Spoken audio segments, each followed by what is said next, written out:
I am a Pakistani spy. I completed my mission given to me by seniors. Now I'm trying to trap an important person from Army headquarters. If you have not watched old videos, go to our channel and watch old videos so you will know how I reached across borders. Let's move towards story. The next morning, collected pictures and information from Yashwant's family members about his daughter's school and lover. They made a summary of A. Yashwant's photos were kept in a separate envelope, loaded our weapons, and also kept spare rounds.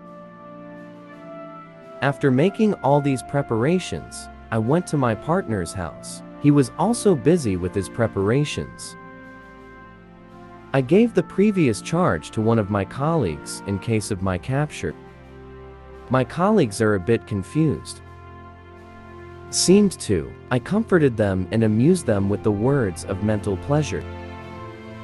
I had brought with me from the hotel the photofilm of the Ahmednagar files and the 2 remaining sets of Yashwant's photographs and negatives.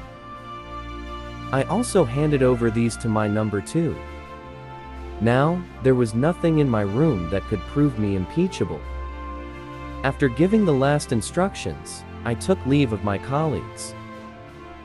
At 4 p.m. I reached near the restaurant of Sarai Bairam Khan, where Yashwant had been called for a meeting. One had a camera and a flash gun in a bag.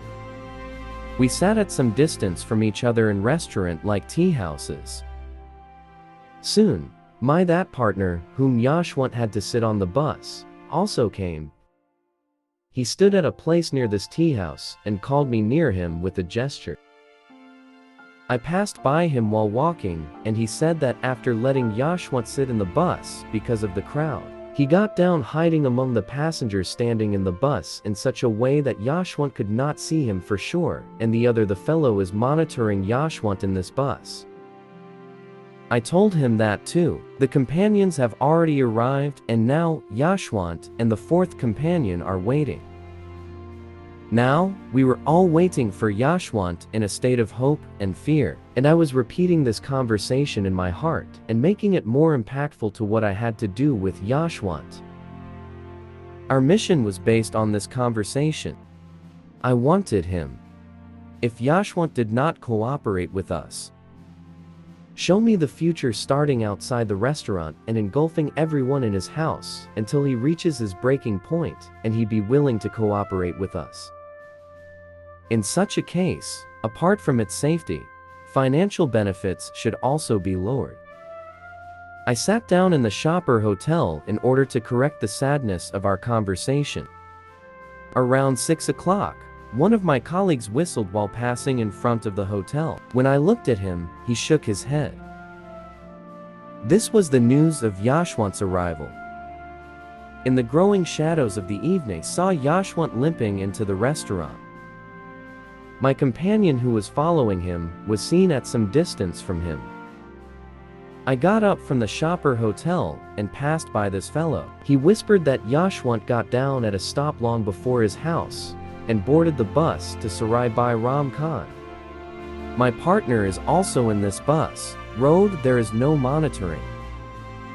After getting the report that everything was fine, I went to the restaurant. Yashwant was sitting at a corner table in the restaurant. The worry was evident on his face. When I reached right in front of his table, Yashwant saw me and was shocked at once. His panic increased, and in his panic the glass of water fell from his hand. I sat down with Yashwant at the chair and ordered the coffee and some snacks. Yashwant had forgotten namaste and greeting words in his grief, and was looking into my eyes. I said to him, Yashwant, I have called you here, and I am talking to you about some very important things. Yashwant pulled me and asked if you were the one who was sitting with me in the upper room that day. What is your name? I said in a slightly commanding tone. Look, Yashwant, don't stop me when I'm talking. This is not Shimi's dance club. Shimi was her favorite dancer. Listen to me carefully and let me know yours. He was staring at me in shock and amazement. I put the pictures of his boys and girls in front of him one by one, and also told them their names. Then the picture of his girls' school and his local girls' acquaintance was also placed in front of him. After seeing these pictures, I wanted to see his reaction. Before he could say anything, I said, "Yashwant, I know more about you and your family members than you probably know, and one particular thing about you and your companion." I showed his all 12 pictures taken in bushes. Yashwant keeps looking at each picture. Yashwant said, "I don't know who is this woman." I replied, "I know, but I want to hear the truth from your mouth." The hit was increasing. He lost his courage after seeing half of the picture. His forehead was wet with sweat. In fact, his body was shaking. I took it in front of him in the picture. Yashwant said, "I don't know this woman Zari at all. By God, I don't know at all." He started saying one by one in a stammering language.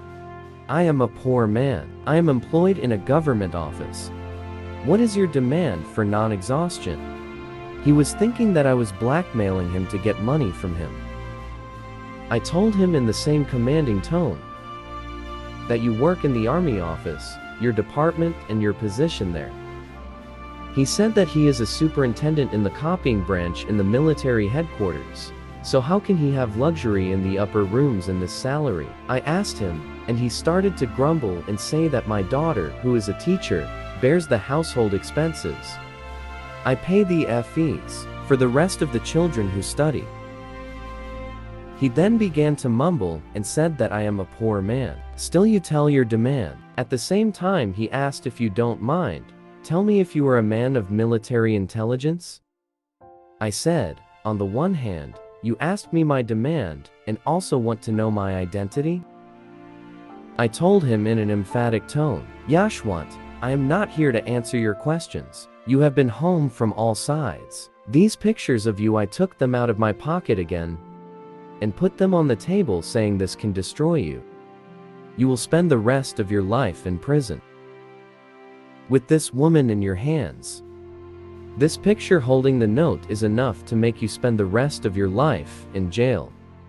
When your children and your relatives see this ugly side of your life, they will send you the worst. Your girls will become unmarried and eventually run away. Your teacher daughter will be fired immediately, and the biggest and most important thing, that if you do not cooperate with me, you will be shot dead as soon as you leave the restaurant." As soon as he heard the dead, Yashwant started shaking. I told him, "This area belongs to the majority of Muslims. Even your body will disappear here. No one knows that you came here after leaving the office." I paused to see his reaction to my words. Yashwant's condition was spectacular. It seemed that his heart would fail. He was looking around at the trembling leaves again and again, as if a bullet would fire from somewhere and finish his work. When I felt that his heart might stop beating due to fear, I gave him a glass of water. He drank water, but there was no abatement in the panic and trembling. I said to him, "Yashwant, everything I have said can happen, and if you cooperate with us, not only will all this not happen to you, but you will also be paid enough to cooperate with us." Seeing a glimmer of hope, he immediately said, "Tell me what I have to contribute." I told him that first of all, tell me that you can contribute to some extent, and again, don't ask me any questions, just answering my questions. Go and get exactly the right answer. You are superintendent in copying branch. In addition to the mail sent from the army headquarters, the mail also comes to you for making the base. He nodded in agreement. I asked how much mail comes to your section and how much mail goes out on a daily basis, and I know all the details of the mail coming and going to your office. Just to see how true you are, I am asking you these things. Yashwant had no immunity at all. I told him to scare him more, that your life is only between you, for speaking up and cooperating with us. Therefore, before giving any answer, look at my words. Yashwant had reached the breaking point. Now, I wanted to give more shocks. If a Hindu fears anything more, it is death.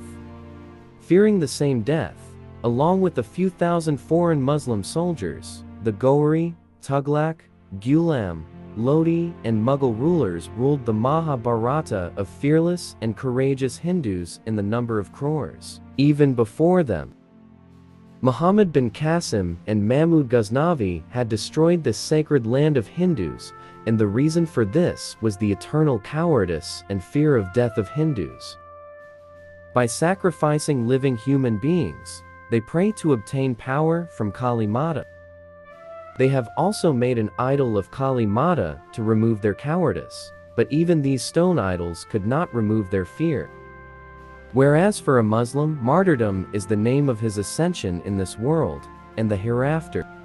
Allah Almighty has declared the status of martyrdom not only as the ascent of a Muslim's life and the hereafter, but the rank of a martyr is so high that the Lord Almighty has said in the Holy Quran that do not call the martyrs dead. They are alive, and we give them sustenance. On the day of resurrection, the martyrs will enter heaven without reckoning. After the martyrdom, the martyr gets the high and noble place. Then he repeatedly pleads with God to go to the world and get martyrdom. And Hindus who have the concept of heaven heaven and hell hell, and they're according to belief, the fire in hell is only fire, perhaps to make the dead Hindus accustomed to this fire in this world. I offer fire in the crematorium. Yashwant told me that on an average, 30 to 40 letters arrive every day from various divisions. Commanders and brigadiers are not allowed to contact or write letters directly to headquarters, and almost as many letters are sent outside headquarters. When I asked about the classified letters, Yashwant told that they are sent to be included in the classified files, and he is in charge of all of them. To this question of mine, Yashwant answered affirmatively by shaking his head, and started typing classified and important letters. I asked the same question. Such letters are typed by a clerk, but first come to him for correction. Yashwant replied. I asked Yashwant, after a few minutes of silence, if he is ready to cooperate with me. Yashwant replied, "What is the alternative?" I said, "There is another option. My boys finish their job by shooting you outside the restaurant, and you will be saved from the trouble of cooperation." Yashwant took my hand and in a pleading tone said, No, sir. Don't do that. I am ready to do anything for you." I looked into Yashwant's eyes and said, "If you are lying about cooperating with me to save your life, I will do you and your family's harm to the extent that you cannot even imagine. As a proof of your cooperation, take out the last 3 months of mail from the classified files and seal it in a big envelope and bring it with you when you return from the office tomorrow." "Who and where takes that mail from you? I won't tell you now." "Who will receive mail from you except me? He will show you half of the picture." I repeated one of his pictures and showed him the upper part and said that whatever this upper part shows you, hand over the envelope to him. During this process, at least a dozen of my men will be monitoring you and watching your movements. If anyone tries to do the trick, you will be killed on the spot. Our interest in these files is in correspondence to and from the Western Command. You will get the envelope of files back the next day in the evening. Western Command shocked Yashwant. "Are you Pakistani?" Yashwant timidly asks. "No, I am Indian." "And more questions. You are not allowed to do that. When you gain our trust, you will be told everything." I replied. Yashwant was afraid, and then asked, "Sir, what will be the compensation for my cooperation?" I said, "Look, Yashwant, now it depends on your courage and ability, how important letters you give me. All I can say at this time is that the compensation will be reasonable, and if you give us a very important letter, the compensation will be manifold." I told him, as a warning, that our man is present in his office and in the same copying room where he sits. He will monitor your office movements, so don't try to do any trick even in iftar. Tomorrow evening is your first exam, and passing it will be the first step towards gaining our trust. There should be no excuse or excuses. Because in the meeting of about 2 hours, I had completely trapped Yashwant in my net. I paid the bill and told Yashwant to come out after exactly 10 minutes. After 10 minutes, when Yashwant came out, I along with my colleagues were watching him hiding in the dark near Shopper Hotel. Soon, the bus came and he boarded it. Meanwhile, we took a taxi and headed towards Old Delhi. On the way, one of our companions got down, and at a short distance, all the companions got down one by one. I also got down from the neighborhood mattress and went around a street and came back to the road, took a taxi, and reached my hotel. I assigned the duty of 2 of the colleagues who were taking care of the sweepers, that one should monitor Yashwant's house outside the street, and if he saw anything unusual, he would note it down and reach home before 4 o'clock. Another colleague was also asked to keep an eye on Yashwant outside the army headquarters with instructions that if he goes out alone with some other men before the holiday, keep a distance and follow him. In the hotel bed in the drawer, he started planning to get the envelope from Yashwant the next day. Another problem was how I would make copies of the letters I received from Yashwant.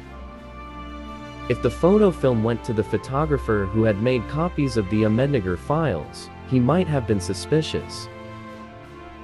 We did not have such a powerful laser camera with which pictures of these letters could be taken and sent to Pakistan.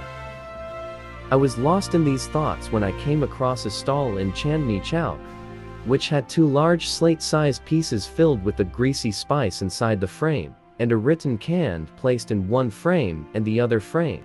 He used to press it, and then separate these frames, and place a plain paper in the first frame, and then pass it through the second frame, and the reflection of the writing would come prominently on the second paper. A few days ago I happened to pass by this shopkeeper, and briefly saw him take off his mirror, and dismissed it as a spectacle.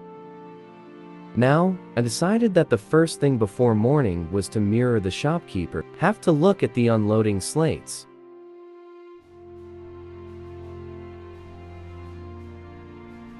Thank you so much for watching our video.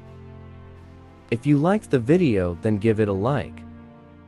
Comment below to let us know your opinion.